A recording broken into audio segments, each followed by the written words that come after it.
साल 1193। उस महाविद्यालय की हर इमारत को आग ने अपने साये में ढक लिया था। हर तरफ तबाही मची हुई थी। मंदिर, मॉनेस्ट्री और लाइब्रेरी सब जल रहे थे। वो लाइब्रेरी इतना विशाल था कि वहाँ के बाकी हिस्सों में जो आग लगी थी वो तो कुछ दिनों में बुझ गई, लेकिन ये लाइब्रेरी अगले 3 महीने तक जलती रही। करीब करीब देखा जाए तो 90 लाख ग्रंथ और पुस्तकें, जिनमें आयुर्वेदा से लेकर के अंतरिक्ष तक का सबका ज्ञान था, सब इस भीषण आग में जलकर राख हो गए। और इस सब के पीछे था एक जालिम शासक और उसकी असुरक्षा की भावना, जिसकी लगाई हुई आग ने ज्ञान के इतने बड़े भंडार को जलाकर राख कर दिया। इटली की बोलोंगा यूनिवर्सिटी, जिसे आज सबसे पुरानी यूनिवर्सिटी कहा जाता है, लेकिन हमारी कहानी इससे भी 500 साल पुरानी है। यह कहानी है नालंदा महाविद्यालय की।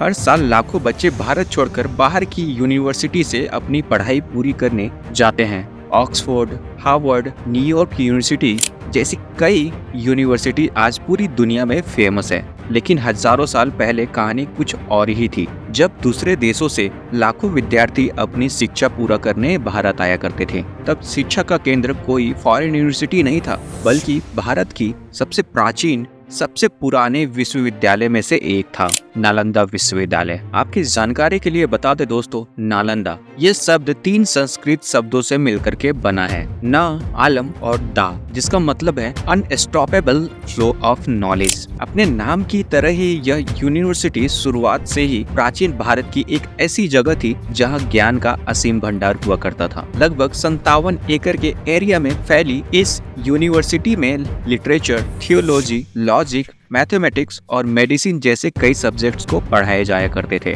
जहां स्टूडेंट ज्ञान की खोज में China, Tibet, Indonesia, Japan, Persia, Turkey जैसे देशों से खींचकर चले आया करते थे। नालंदा यूनिवर्सिटी ज्ञान का भंडार होने के साथ साथ एक आर्किटेक्चरल मार्बल भी थी। काफी बड़े एरिया में फैली इस यूनिवर्सिटी में 8 कंपाउंड थे, जिनमें मंदिर, monastery, classrooms, halls, stupas, dormitory, lakes और पार्क भी थे। 1500 साल पुरानी ये स्ट्रक्चर लाल ईंटों से बना था, जिसे काफी वेल प्लान्ड तरीके से बनाया गया था। लेकिन यहाँ का मुख्य आकर्षण भी इस कैंपस की लाइब्रेरी, जिसे धर्मगंज कहा जाता था। यह लाइब्रेरी इतनी विशाल थी कि यहाँ सारे मैन्युस्क्रिप्ट मिलाकर लगभग 9 मिलियन मैन्युस्क्रिप्ट्स थी। कुछ रिकॉर्ड्स के मुताबिक नालंदा एक आम के बगीचे पर बनी हुई थी, जिसे 500 व्यापारियों ने गौतम बुद्ध को तोहफे के रूप में दिया था। उन्होंने अगले 3 महीने तक यहाँ बुद्धिज्म की टीचिंग को स्प्रेड किया। धीरे धीरे यह जगह बुद्धिज्म के लिए एक महत्वपूर्ण केंद्र बन गया था। चाइनीज ट्रेवलर ह्यून त्सुआंग के मुताबिक 5वीं सदी में गुप्त डायनेस्टी के राजा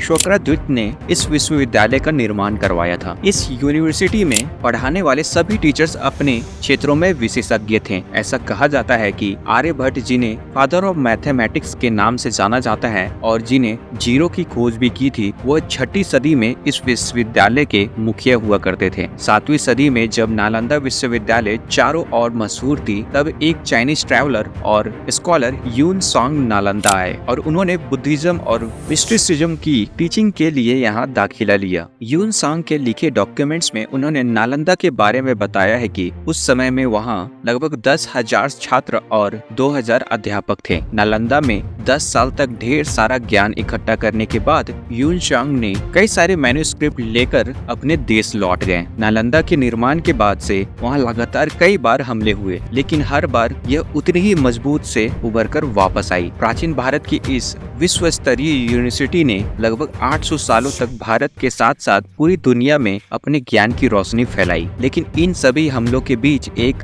हमला ऐसा हुआ जिसने नालंदा की इस रोशनी को अंधेरे में बदल दिया। ये वो दौर था जब बख्तियार खिलजी भारत आए। अफगानिस्तान के एक कबीले से बख्तियार दिल्ली और अवध में काम ढूंढने के इरादे से आया था, लेकिन वहाँ उसे कोई सफलता हासिल नहीं हुई। कुछ सालों में ही उसने भारत की एम्बेडेड आर्मी में अपनी जगह बना ली, जिसमें गोरी राज्य की सेना से उसने कई युद्ध लड़े, जिसके बाद उसकी बहादुरी के चर्चे सुन उसे अवध के कमांडर के नीचे सेना का मुखिया बना दिया गया। उसे बिहार की बॉर्डर पर बेस 2 गांवों को संभालने का काम दिया गया और इसके बाद उसने बिहार के अलग अलग हिस्सों पर हमला कर उन पर कब्जा करना शुरू कर दिया। इस दौरान खिलजी की तबीयत बहुत खराब हो गई। उसने कई हकीमों से अपना इलाज करवाया, लेकिन उसके हाथों हर तरफ सिर्फ निराशा ही लगी। तब किसी ने उसे बताया कि उसकी इस बीमारी का इलाज सिर्फ एक ही इंसान कर सकता है। नालंदा विश्वविद्यालय के आयुर्वेद डिपार्टमेंट के प्रमुख आचार्य श्री राहुल श्रीभद्र खिलजी ने सोचा कि जब उसके धर्म के लोग ही इसका इलाज न कर सके तो एक दूसरे धर्म का काफिर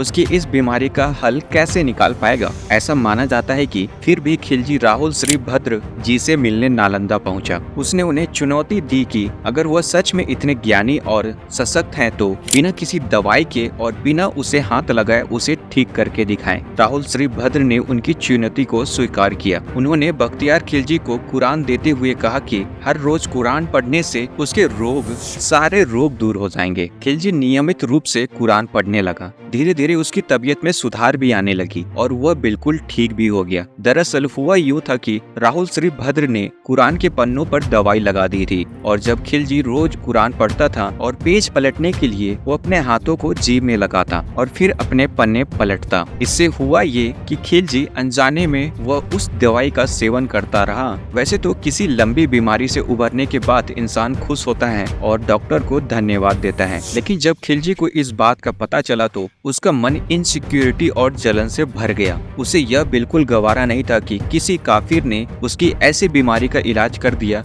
जो कोई भी नहीं कर पाया आज तक। इसलिए उसने ठान लिया कि वह इस ज्ञान के सागर को ही खत्म कर देगा। खिलजी ने नालंदा विश्वविद्यालय में अपनी सेना के साथ कदम रखा और उसे आग के हवाले कर दिया। असुरक्षा की इस भीषण आग में हजारों बुद्धिस्ट, मॉन्क, टीचर्स और स्टूडेंट की भी मौत हो गई और ये यूनिवर्सिटी सारे ज्ञान को समेटे इतिहास के पन्नों में कहीं गुमसी हो गई। पर्शियन हिस्टोरियन मिनाज ई इसराज ने तबाकत ई नसीरी में इस संहार के बारे में बताते हुए लिखा है कि हजारों मॉन्क्स को जीवित जला दिया गया और उसके साथ ही साथ हजारों लोगों की सर से धड़ अलग कर दी गई। खिलजी ने बौद्ध धर्म को नष्ट करने के लिए अपनी पूरी कोशिश की। लाइब्रेरी कई दिनों तक जलता रहा और जलते हुए किताबों से उठने वाला धुआं कई महीनों तक दिखता रहा। नालंदा यूनिवर्सिटी के डिस्ट्रक्शन के बाद भारत में धीरे धीरे बुद्धिज्म का पतन होना शुरू हो गया और आने वाली कई सालों तक नालंदा और इसकी शिक्षा